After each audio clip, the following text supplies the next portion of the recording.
하나님의 십자가 사랑이라고 하는 제목으로 같이 은혜를 나누고자 합니다. 말씀을 준비하면서 요즘 우리가 사는 이 사회를 보게 됩니다. 이 사회는 한마디로 정말 험악하고 무서운 공포 분위기입니다. 왜냐하면 서로가 서로를 못 잡아먹어서 안달난 사람들 같기 때문에 그렇습니다. 마치 마태복음 24장에서 말하고 있는 주님 다시 오신다고 하는 그때와 같은 일들이 벌어지고 있습니다. 마태복음 24장에서는 주님이 다시 오실 그때는 어떤 일이 벌어진다고 말씀하고 있느냐면은 그때는 저처에 기근과 지진이 있을 것이다 라고 말씀하셨습니다. 자연재해가 빈번할 것이다 라고 하셨고, 나라가 나라를, 민족이 민족을 대항해서 일어날 것이다. 그러니까 처처에 전쟁이 발발하게 된다라는 겁니다. 무엇보다도 주님이 오시는 그때가 다 되면은 하나님보다도 사람들이 세상을 더 사랑한다라는 거죠. 세상을 더 중요시 여기고 세상을 더 우선시 여기는 현상이 벌어진다라는 겁니다. 하나님보다 더 세상을 사랑하는 사람들이 넘치게 된다라는 겁니다. 또 하나는 무엇보다도 많은 사람들이 마음속에 원통함을 풀지 않는다라고 말씀하고 있습니다. 마음에 꼭 맺힌 채로 살아간다라는 거죠. 이거는 우리 믿음의 사람들도 결코 예외는 아닙니다. 또는 이때는 요한계시록 12장 12절의 말씀에 보면은 이는 마귀가 자기의 때가 얼마 남지 않은 줄을 알므로 크게 분내어 너희에게 내려갔음이라 하셨습니다.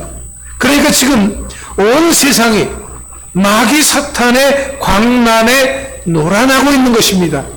내가 그러려고 해서 그러는 것이 아니라 마귀 사탄이 이렇게 많은 사람들의 사는 이 세상에 문제를 일으키고 있다라는 겁니다.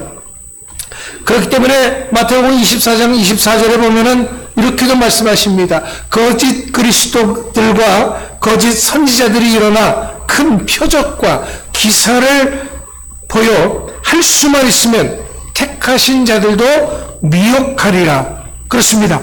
이렇게 미혹의 영이 믿는 자들조차도 혼미한 상태로 만드는 그런 현실이 오늘 우리가 살고 있는 대한민국 이 세상이다라는 겁니다. 그렇다면 왜 이런 일이 일어나는 것입니까? 성경에서는 이것이 바로 죄의 결과다라고 말하고 있습니다. 그렇다면 죄가 뭡니까? 죄는 남의 것을 훔치고 도둑질하고 사기치고 살인하는 그런 것만이 죄가 아닙니다. 성경에서 말씀하고 있는 죄라고 하는 것은 한마디로 예수 그리스도를 믿지 않는 것입니다. 그러면 언뜻 이해가 안 되집니다. 예수 그리스도를 믿지 않는 것이 뭐가 그렇게 큰 죄냐라고 말할 수가 있습니다. 성경은 하나님과의 관계에서 하나님의 뜻과 기준을 어기고 불순종하는 행위나 상태를 죄라고 말합니다. 죄는 단순히 도덕적인 실수나 잘못된 행동을 넘어서 하나님을 믿지 않고 하나님의 말씀에 불순종하는 것입니다. 이것이 곧 피조물인 인간이 창조주 하나님을 대항하는 것이기 때문에 죄다라고 말하고 있는 것입니다. 바로 이 죄로 인해서 인간들에게는 고통과 죽음, 각종 질병이 또 재해가 일어나는 것입니다. 그런데 문제는 시간이 가면 갈수록, 세월이 가면 갈수록 이 죄의 문제가 해결되어지고 옅어지는 것이 아니다라는 거죠. 오히려 더 짙어지고 더 깊어지고 더 세지고 더 많아지고 있다라는 겁니다. 요즘 우리 사회를 보더라도 인간이기를 포기한 그런 모습들이 난무합니다. 완전 도덕 불감증에 걸린 사람들 투성이고 자기만 하는 그런 세상이 되어버렸다라는 거죠. 자, 그래서 사람들은 이 죄의 문제를 해결하기 위해서 벌이라고 하는 것을 사용하게 되어졌습니다. 죄를 지은 사람에게 그에 합당한 벌을 가함으로써 죄를 못 짓게 한다라는 것이죠. 그래서 잘못을 하면은 때리고 감옥에 가두고 합니다. 우리나라는 매를 대지 않죠. 그런데 싱가포르는요, 담배를 버려도, 또 잘못을 해도 거기는 매를 때립니다. 많은 사람들 앞에서 곤장을 칩니다.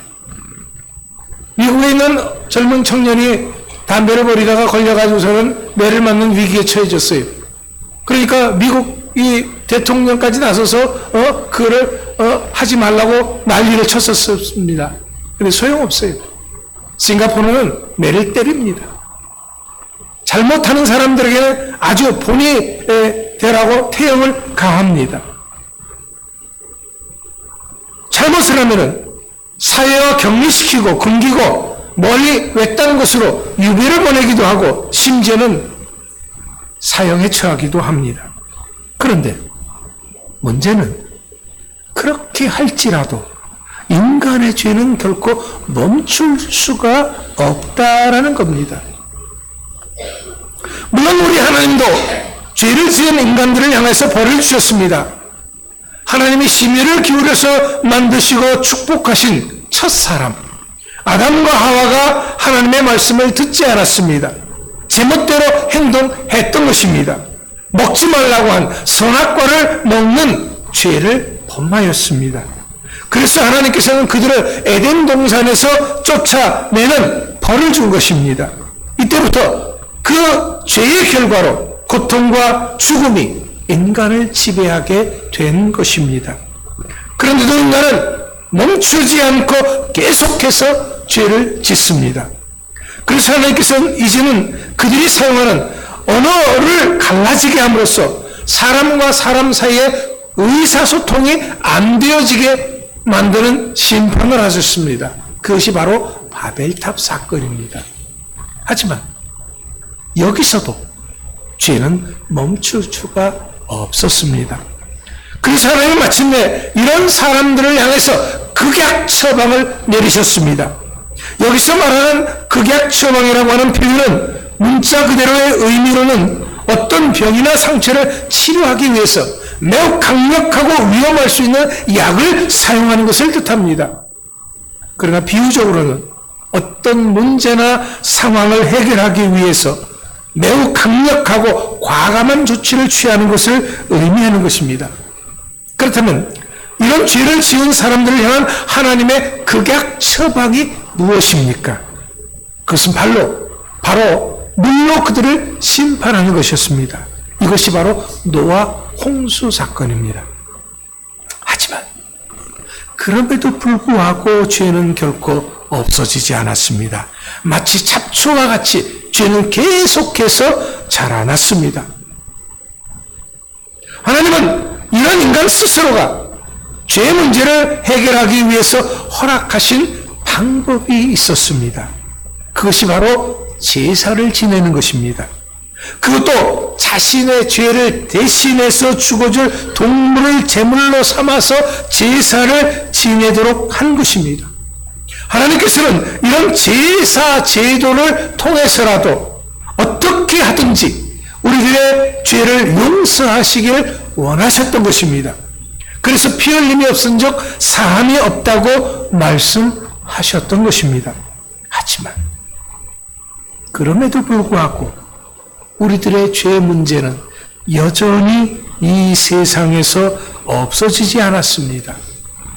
죄는 계속해서 우리 인간들을 더욱더 괴롭혔습니다. 그래서 하나님과 인간 사이를 갈라놓고 사람과 사람 사이를 갈라놓고 고통 속에서 살게 만들었습니다.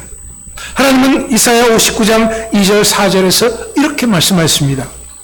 오직 너희 죄악이 너희와 너희 하나님 사이를 갈라놓았고 너희 죄가 그의 얼굴을 가리어서 너희에게서 듣지 않으시게 함이니라.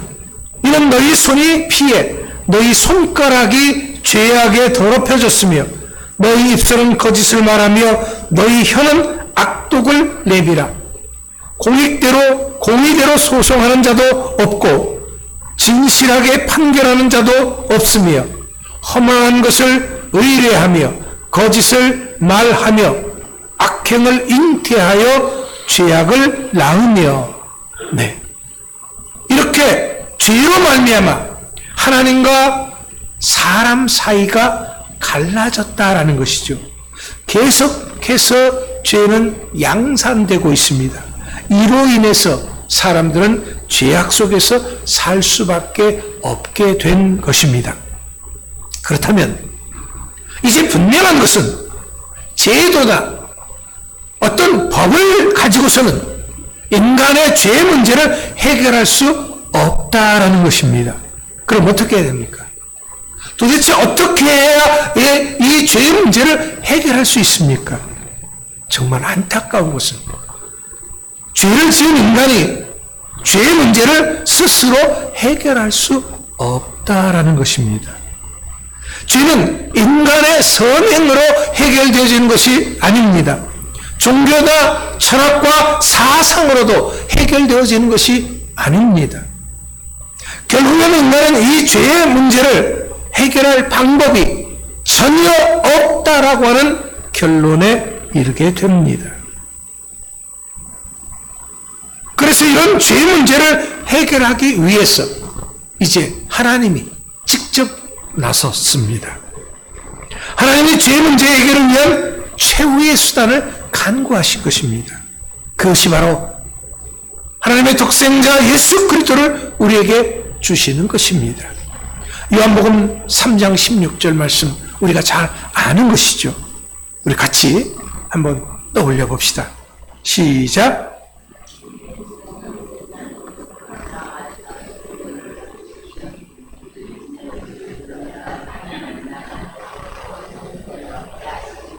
네, 하나님이 세상을 이처럼 사랑하사 독생자를 주셨으니 이는 그를 믿는 자마다 멸망하지 않고 영생을 얻게 하려 하심이라.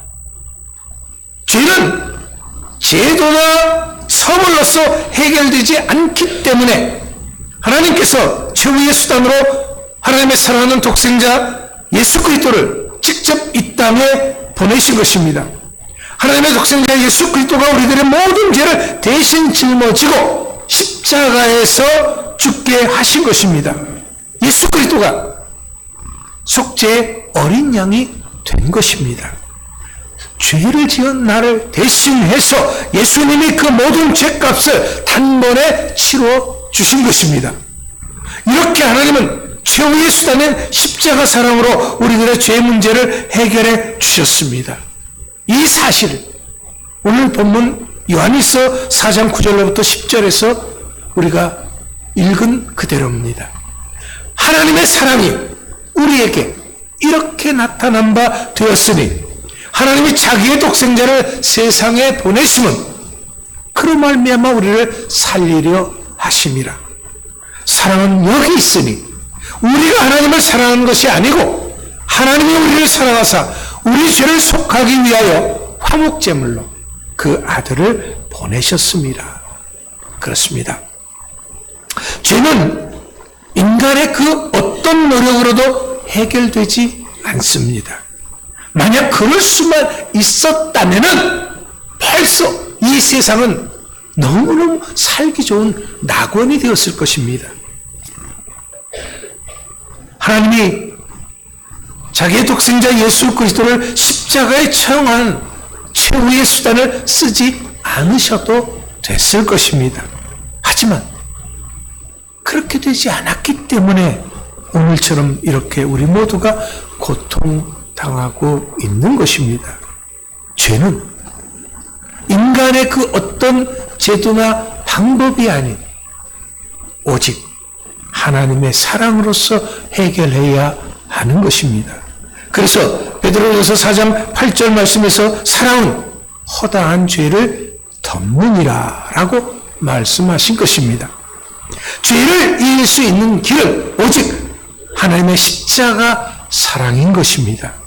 이 사랑만이 인간의 죄 문제를 해결하는 유일한 해결책입니다. 그래서 예수님께서 내가 곧 길이요 진리요 생명이요 나로 말미암지 않고 하나님께로 갈 자가 없다라고 말씀하신 것입니다. 그렇기 때문에 예수님의 부활은 인간의 죄 문제 해결했음을 확증해 주시는 기적의 사건인 것입니다. 그렇다면 우리들도 죄 용서받기 위해서는 이런 하나님의 사랑을 알고 믿고 실천하는 자가 되어줘야 하는 것입니다. 그것이 바로 사랑으로서 서로를 용서하는 것입니다. 그리고 사랑으로서 서로를 받아들이는 것입니다. 이것은 남이 나에게 먼저 하도록 기다리는 것이 아닙니다. 왜냐하면 하나님이 먼저 나를 예정하시고 택하시고 사랑하시며 구원해 주셨기 때문에 그렇습니다. 그렇기 때문에 내가 먼저 실천하기 위해서 다가가야 하는 것입니다. 사실 우린 매일 하나님 앞에 기도하는 것이 있습니다. 뭐라고 기도합니까? 우리가 우리에게 잘못한 사람을 용서하여 준 것 같이 우리 죄를 용서해 달라고 기도합니다. 그런데도 우리가 우리에게 죄 지은 사람을 용서하고 사랑하지 않는다면 그것은 우리들 스스로가 자신의 죄를 용서받는 길을 막아버리는 것입니다. 왜냐하면 내가 다른 사람을 용서할 때 내 죄가 용서되어지는 길이 열리는 것이기 때문에 그렇습니다. 이제 분명한 것은 용서는 처벌로서 하는 것이 아닙니다. 주님처럼 그 죄를 내가 지는 것이어야 합니다. 내가 대신 고통당하는 사랑으로서 하는 것입니다. 이제 이 죄 문제에서 우리들이 어떻게 하면 자유로울 수 있을까요? 처벌이 아닙니다. 인간의 제도가 아닙니다. 사랑입니다. 그것도 쉽게 변질되고 냄새나는 인간의 사랑이 아닌 하나님의 사랑입니다. 예수님의 십자가에 그 피 흘리신 사랑입니다. 죄와 벌이라고 하는 책 여러분 아시죠? 러시아의 대문호인 도스토옙스키가 쓴 유명한 소설이죠. 그 내용은 이런 것이죠. 가난 때문에 대학을 중퇴한 라스콜리니프라고 하는 청년이 있었습니다. 5층 집 꼭대기에 다락처럼 생긴 조그마한 방을 세내서 생활을 하고 있었습니다. 라스콜리니프는 돈이 없기 때문에 자주 그가 가지고 있던 물건들을 들고 전당포를 들락거렸습니다. 전당포 주인은 말로니 이바노브나라고 하는 노파였습니다. 이 노파는 이자 한 푼까지도 철저하게 챙기는 그런 수전노였습니다.